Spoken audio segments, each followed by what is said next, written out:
E aí, galera? Quando a gente fala em Bugatti, o que vem à sua mente? Velocidade, luxo, carros absurdamente caros e exclusivos. O Veyron, o Chiron, a ideia de perfeição. Mas e se eu te disser que a Bugatti, a lenda dos hipercarros, criou um carro que era uma obra-prima de engenharia e custava uma fortuna, mas que, no fim das contas, não salvou a marca? Ele a quebrou? A história de hoje é sobre o Bugatti EB110. E a pergunta é: por que o carro de 12 milhões de reais quebrou a empresa? Para entender essa história, a gente precisa voltar no tempo, lá para o final dos anos 80. A Bugatti, a marca original de Ettore Bugatti, não existia mais. Estava adormecida há décadas, uma lenda do passado. Foi quando um empresário italiano, um cara chamado Romano Artioli, que era um apaixonado por carros e um fã inveterado da Bugatti, decidiu fazer algo que parecia loucura. Ele iria reviver a marca. Artioli não queria apenas colocar o nome Bugatti em qualquer carro. Ele queria construir um carro que fosse um verdadeiro sucessor da lenda. Um carro que unisse a paixão italiana e a engenharia alemã.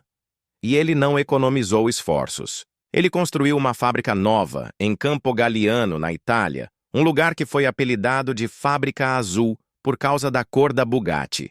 Ele contratou os melhores engenheiros, os melhores designers e usou os melhores materiais do mundo. A ideia era criar o hipercarro mais avançado da sua época. O projeto foi batizado de EB110, em homenagem a Ettore Bugatti, que teria completado 110 anos em 1991, o ano de lançamento do carro. E que carro! O EB110 era uma máquina de outro planeta. Ele tinha um motor V12 de 3,5 litros, com 4 turbos. Sim, 4 turbos! Para o carro ser o mais rápido possível, ele tinha um chassi feito de fibra de carbono, o primeiro carro de produção a usar esse material tão caro e leve. Ele também tinha tração integral, para garantir que toda a potência do motor fosse para o asfalto.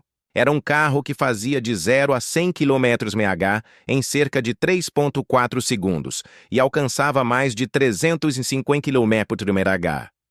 Era um monstro da velocidade e uma obra de arte de engenharia. O lançamento do EB110 foi um evento gigantesco, comemorando o retorno de uma lenda. O carro foi elogiado pela imprensa, por especialistas e por todo mundo que o via. Era o carro do futuro, o carro que a Bugatti original teria feito se tivesse continuado a existir. E o preço era, como se pode imaginar, astronômico. O carro custava mais de 350 mil dólares, o equivalente a quase 12 milhões de reais hoje em dia. Mas o problema não era o carro. O carro era perfeito. O problema era todo o resto. O primeiro grande problema foi o custo. Artioli era um visionário, mas não era um financista. A fábrica que ele construiu era linda, mas custou uma fortuna. Cada peça do carro era feita à mão, com os materiais mais caros. O motor era uma joia. O chassi de fibra de carbono, que era uma inovação, custava uma fortuna para ser feito. O preço do carro era alto, mas o custo de produção era ainda maior. A empresa estava perdendo dinheiro em cada carro que saía da fábrica. Era como fazer o carro mais incrível do mundo e, mesmo assim, ter um prejuízo em cada venda. O segundo problema foi a sorte. O EB110 foi lançado no início dos anos 90, bem no meio de uma recessão global. Os clientes que compravam carros de 12 milhões de reais simplesmente sumiram. Os magnatas, os bilionários, as pessoas que poderiam comprar um EB110 estavam mais preocupadas em não perder sua fortuna do que em comprar um carro. O mercado de hipercarros, que parecia promissor, simplesmente secou.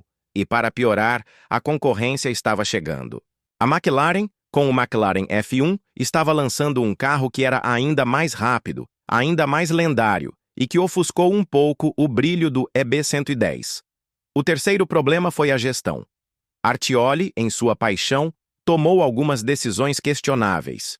Para tentar salvar a empresa, Ele comprou a Lotus da General Motors, uma manobra que não deu certo e que só piorou a situação financeira. A empresa estava em queda livre. A produção do EB110 era lenta, as vendas eram baixas e o dinheiro estava acabando. Em 1995, o sonho de Artioli acabou. A Bugatti Automobiles PA entrou em falência. A fábrica, que era uma obra de arte, foi trancada. Os carros foram apreendidos pela justiça e o sonho morreu. A história do Bugatti EB110 é uma lição de paixão e de fracasso. Um carro que era uma obra-prima de engenharia e um símbolo de velocidade e inovação foi morto por uma combinação de custo de produção alto, timing ruim e uma recessão que ninguém esperava. Ele foi o carro que quebrou a empresa, mas não por ser ruim, e sim por ser bom demais e caro demais para o momento em que nasceu. Mas a história da Bugatti não termina aqui. O fracasso do EB110 não foi em vão. O legado de engenharia e a tecnologia do carro sobreviveram. Em 1998, a Volkswagen comprou o nome Bugatti e usou o DNA do EB110 para criar o seu sucessor espiritual, o Bugatti Veyron, que se tornou um sucesso de vendas e de tecnologia. Bugatti EB110, o carro que quebrou a empresa, se tornou ironicamente a base para o renascimento da Bugatti. Ele foi um fracasso comercial que se tornou um ícone tecnológico.